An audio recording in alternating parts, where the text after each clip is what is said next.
আসসালামু আলাইকুম। First service YouTube চ্যানেলে সবাইকে জানাই স্বাগতম। তো আজকে আমার হাতে যে ফোনটা দেখতে পাচ্ছেন এটা হচ্ছে হাওয়াই নোভা 2i। এটার টাচ সমস্যা, তো টাচটা চেঞ্জ করে আপনাদেরকে ভিডিওটা দেখাবো কীভাবে টাচটা চেঞ্জ করতে হয়। তো A to Z সম্পূর্ণ দেখাবো। তো প্রথম থেকে শেষ পর্যন্ত দেখুন। যারা নতুন টেকনিশিয়ান ভাই আছেন তাদের জন্য একটা শিক্ষণীয় ভিডিও। আশা করি আপনারা শিখলে আপনাদের খুব কাজে আসবে। তো এই টাচটা অটো কাজ করে, ঠিক মতন কাজ করে না। তো টাচটা অলরেডি আমি ডিসপ্লেটা খুলে সেফলিভাবে ডিসপ্লেটাকে আমি কেটে ফেলছি, মানে টাচটা কেটে এখন আমি টাচ ডিসপ্লেটা অ্যাডজাস্ট করে লাগাবো, সেটা আপনাদেরকে দেখাবো। তো আপনারা ভিডিওটা প্রথম থেকে শেষ পর্যন্ত দেখুন। দেখুন এখন আমি টাচটা চেক করতেছি, কোনো সমস্যা হচ্ছে না। তো টাচ খোলার পর কাটার পর টাচের মধ্যে দুই সাইডে একটু দাগ পড়ে গেছে, দেখতে পাচ্ছেন। এই সাইডে একটু কালো দাগ, ওই সাইডে কালো দাগ, আর উপরে একটা কালো দাগ দেখাচ্ছে। আর তাছাড়া নিচেও একটা কালো দাগ পড়ে গেছে টাচটা কাটতে গিয়ে। যারা টেকনিশিয়ান ভাই আছেন, যারা টেকনিশিয়ান লাইনে মোবাইল সার্ভিসিং লাইনে আজকে অনেকদিন যাবত আছেন, তারা ব্যাপারটা অবশ্যই অবগত আছেন যে অনেক সময় যেগুলো কমপ্লিট মানে থাকে টাচ ডিসপ্লে, ওইগুলো কমপ্লিট মালগুলো কাটতে গিয়ে আমরা অনেক সময় সমস্যায় পড়ে যাই অনেকটা। তো এটাও টাচটা কাটতে গিয়ে একটু হালকা একটু ক্ষতি হয়ে গেছে। তো আমি যার ফোন তার কাছ থেকে আমি বলে নিয়েছিলাম যে টাচ কাটতে গিয়ে একটু সমস্যা হতে পারে। তো উনি বলছে সমস্যা নেই, আপনি কাজ করেন। তো আমি যদি টাচটা ডিসপ্লেটা ড্যামেজ হয়ে যেত তো ওই ক্ষেত্রে কোনো সমস্যা হতো না, কারণ ওনার কাছে বলা ছিল। তো যাই হোক, কথা না বাড়িয়ে মূল কাজেই চলে যাই। তো দেখতে পাচ্ছেন এখন আমি টাচটাকে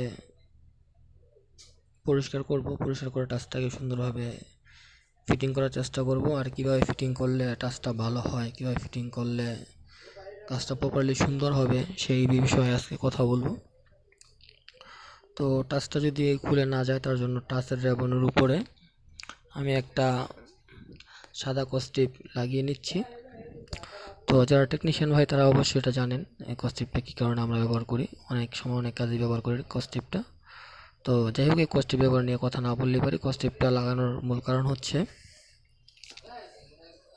জানি টাচটা না খুলে যায়। অনেক সময় দেখা যাচ্ছে টাচ রেবনের টান লেগে রেবনটা খুলে যায়, তখন টাচ ঠিকঠাক কাজ করে না, সমস্যা করে। তার জন্য টাচটা আর কি মূলত খোলা, যে না খুলে তার জন্য আর কি কাজটা করা। তো যেহেতু ডিসপ্লেটা কাটা হয়েছে, ডিসপ্লের মধ্যে গামের একটা আবরণ ছিল। আর তাছাড়া ডিসপ্লেটা ভালোভাবে পরিষ্কার করতে হবে, ভালোভাবে পরিষ্কার করা হয়নি। আমি চেক করবো বিধায়ীভাবে পরিষ্কার করিনি ভালোভাবে। এখন আমি ভালোভাবে ডিসপ্লেটাকে পরিষ্কার করার চেষ্টা করতেছি। তো ভালোভাবে আমি ডিসপ্লেটা পরিষ্কার করে নিচ্ছি, আপনারা দেখতে পাচ্ছেন। তো ডিসপ্লেটা পরিষ্কার করার পর আমি কীভাবে টাচটা লাগাই, আর টাচটা লাগানোর পর আমি কি সমস্যায় পড়ি, আর সমস্যাটা কীভাবে সমাধান করি, সেটাও আপনাদেরকে দেখাবো এবং জানাবো। তো আপনারা যারা নতুন টেকনিশিয়ান ভাই আছেন তারা ভিডিওটা দেখুন, কন্টিনিউ করুন প্রথম থেকে শেষ পর্যন্ত, ইনশাল্লাহ অনেক কিছু শিখতে পারবেন। যেহেতু ডিসপ্লেটা লাগাবো তার জন্য আমি যে ফ্রেমের গামগুলো আছে, তো ফ্রেমের গামগুলোকে ভালোভাবে পরিষ্কার করে নিচ্ছি।